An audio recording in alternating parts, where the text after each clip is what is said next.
Hello दोस्तों, आपके अपने YouTube परिवार MSc कैंपस में स्वागत करता हूं। आज के इस सेशन में हम SSC CPO 2023 में आए हुए कुछ क्वेश्चन है जिसका नाम है काउंटिंग ऑफ फिगर। क्योंकि यहां पे जो फिगर या चित्रों से संबंधित जो भी क्वेश्चन बनते हैं आज उसके बारे में डिस्कस करेंगे। और साथ में पिछले साल जो भी क्वेश्चन बने थे इसमें काउंटिंग ऑफ ट्रायंगल कहिए चाहे काउंटिंग ऑफ फिगर कहिए, उससे रिलेटेड जितने भी प्रकार के हमारे सवाल बनेंगे उसको हम सॉल्व करेंगे। आइए शुरुआत करते हैं। जो पहला क्वेश्चन आप देख रहे हैं इस तरह से दिया रहेगा और आपसे पूछेगा कि बताइए कि इसमें त्रिभुजों की संख्या कितनी होगी।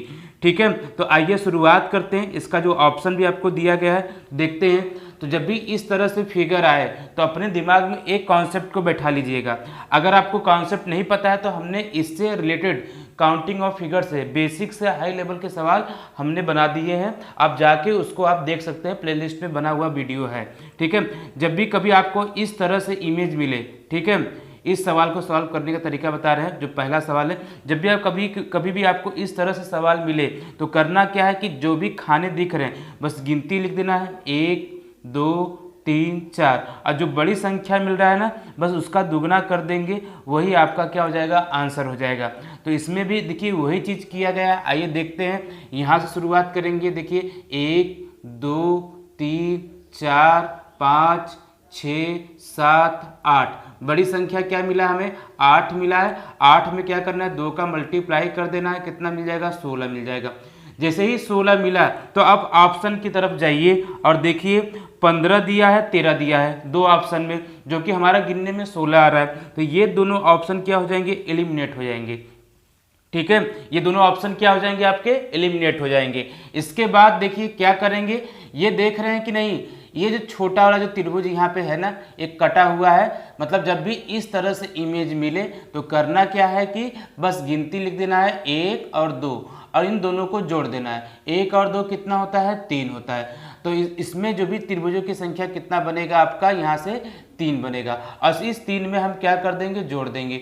तो हमारा यहाँ से आंसर कितना बनेगा आपका, 19 बनेगा, जो राइट आंसर है। ठीक है, तो इसमें आंसर कौन सा लगा देंगे, ऑप्शन नंबर डी, अरे सॉरी ऑप्शन नंबर बी। ठीक है, डी तो 17 है, ऑप्शन नंबर बी जो कि आपका 19 बना है। ठीक है, तो ऐसे सवाल को आप एग्जाम में क्विक सॉल्व कर लेते हैं। ठीक है, अगर आप इसके कॉन्सेप्ट को देखे होते तो आप जाइए अपने भविष्य के लिए क्या करिए कि जो प्लेलिस्ट में बना हुआ है तो उसको आप कवर करिए। ठीक है, मतलब आप अपने आप को और प्रबल बनाइए। ठीक है, एग्जाम के लिए। तो चलिए क्वेश्चन नंबर 2 देखते हैं। 2 में क्या है आपका, यहाँ पर इस तरह से त्रिभुज दिया रहेगा और आपसे फिर पूछेगा कि त्रिभुजों की संख्या कितनी होगी। तो देखिए इसमें कुछ नहीं करना है, जिस तरह से इसमें हमने बताया था कि आपको बस एक बेस को मानना है। अब बेस में कितने भी यहाँ पे हम काट देंगे उससे कोई फर्क नहीं पड़ेगा। करना क्या है कि 1 2 3 लिख देना है और सबको जोड़ेंगे, कितना बनेगा, 6 बनेगा। यही आपका क्या हो जाएगा, आंसर हो जाएगा। इसी प्रकार आइए इसमें देखते हैं। अगर आप बड़े वाले से शुरुआत करिए चाहे छोटे वाले से शुरुआत करिए, चलिए छोटे शुरुआत करते हैं। यहां तक देखिए ये बेस बना हुआ है कि नहीं, और इसको देखिए काटा गया है। तो इसमें क्या करना है, 1 और 2 लिखेंगे तो यहाँ पे कितना बनेगा, 3 बनेगा। इसी प्रकार इसमें भी कितना बनेगा, हमारा 3 बनेगा इस बेस के लिए, और इस बेस के लिए कितना बनेगा, यहाँ पर भी हमारा 3 बनेगा। ठीक है, चीजें समझ में आ रही हैं कि नहीं। और इस बड़े वाले के लिए देख लेते हैं, इसमें कितना बनेगा आपका, यहाँ पर भी 3 बनेगा। ठीक है, तो सब इसमें 2 लिखते हैं और यहाँ पे कितना बन जाएगा, 3। चलिए इसको काउंट करके गिनते हैं तो कितना होगा आपका, देखिए 1 हो गया, 2 हो गया, 3 हो गया, 4 हो गया। तो 4 क्या है, कितना हो गया आपका, 12 हो गया। ठीक है, 12 बन गया। ठीक है, जो आपका 12 आंसर आया है यही आपका क्या हो जाएगा, ऑप्शन नंबर डी सही हो जाएगा। ठीक, तो इस तरह से जो देखिए सवाल को हम आसानी से सॉल्व कर सकते हैं। अभी भी डाउट है, डाउट आपको नहीं होना चाहिए। कभी भी इस तरह से मिले, जितना भी बेस बनता है उसके बाद जो काटा जाता है बस उसमें देखना है कि बेस कहाँ तक है। जैसे बेस यहाँ तक तो वहीं तक गिनती लिखेंगे, इसमें भी यहीं तक लिखेंगे, इसके बाद ये रहा आपका। ठीक है, तो इस तरह से हमारा त्रिभुजों की संख्या निकल जाएगा।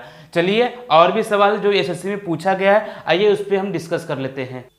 चलिए दोस्तों आइए और सवालों पर डिस्कस कर लेते हैं जो एसएससी एग्जाम में पूछे गए हैं। तो देखिए यहाँ पर इसमें आपसे पूछा है कि ट्रायंगल त्रिभुजों की संख्या कितना होगा।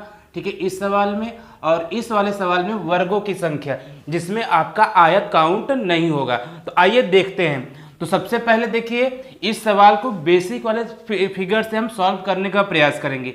बेसिक फिगर का मतलब जो बेसिक कॉन्सेप्ट आप सीखे इस तरह से। इसमें पता ना 1 2 ऐसे लिख देंगे, इसके बाद क्या होगा, इसको जोड़ देंगे तो कितना आंसर आएगा, 3 आएगा।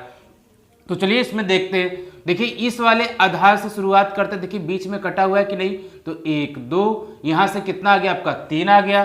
फिर इस वाले आधार के लिए देखते हैं तो कितना होगा, 1 2 यहाँ से कितना आ जाएगा, 3 आ जाएगा।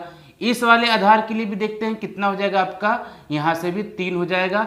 इसके बाद देखिए इस वाले आधार के लिए, जब इस वाले आधार को जब आप ध्यान से देखेंगे तो इसमें भी कितना आएगा आपका, 3 आ जाएगा। तो 1 2 3 4, 3 गुणे कितना करेंगे, 4, तो कितना यहाँ से बनेगा आंसर, 12 बन जाएगा।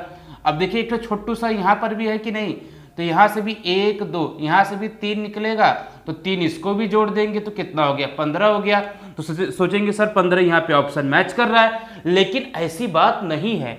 फिर क्या करना, देखिए यहाँ पर इस वाले त्रिभुज को नहीं काउंट करना है, एक ये भी हो जाएगा, एक ठीक इसके विपरीत हो जाएगा। तो कुल त्रिभुजों की संख्या कितना हो गया, यहाँ से अगर देखा जाए तो 15 2 17। तो यहाँ पर इसका राइट आंसर कितना बनेगा, ऑप्शन नंबर ए बनेगा, जो आप इजीली इसको निकाल सकते हैं। इसलिए बार बार कहते हैं कि जब से आपकी मतलब आप सफल ना हो जाए तब तक आप प्रैक्टिस करते रहिए, पढ़ाई को ब्रेक मत दीजिए। आइए हम चौथे सवाल की तरफ बढ़ते हैं। ये रहा आपका, ठीक है, इसको आप देख रहे हैं। इसमें आपको क्या काउंट करना है, सिर्फ वर्गों की संख्या काउंट करना है, जो आयत नहीं होनी चाहिए। तो देखिए ये तो देख के क्या लग रहा है, एक तरह से ये आयत है कि नहीं, तो ये वाला जो है आपका काउंट नहीं होगा। ये देख रहे होंगे, ये तो आपका काउंट हो सकता है कि नहीं, तो 1 वर्ग हो गया। इसी प्रकार यहाँ से यहाँ तक ये 2 वर्ग हो गया। ये जो है आपका एक तरह से वर्ग ही है, तो ये कितना हो गया आपका, यहाँ से 3 हो गया। देखिए ये 4 काउंट नहीं होगा। फिर यहाँ से इसको देखिए, ये 4 हो जाएगा, 1 2 3 4, ये चौथा हो गया। यहाँ पे गिनती लिखते हैं 1 2 3, ये 4। देखिए इसको अगर पूरा काउंट करेंगे तो कितना होगा आपका, यहाँ से 5 बनेगा, ठीक है। इसको करेंगे, यहाँ पे कितना आएगा आपका, 6 हो जाएगा, ठीक है। ये हो गया आपका 6, ठीक है। इसके बाद देखिए ये पूरा जो पूरा है, ये कौन सा हो जाएगा, 7। तो इसका राइट आंसर क्या बनेगा, 7 बनेगा। और कोई इसमें है, देखो वृत्त से तो हमें मतलब नहीं है, हमें सिर्फ किससे मतलब है, वर्गों से मतलब है।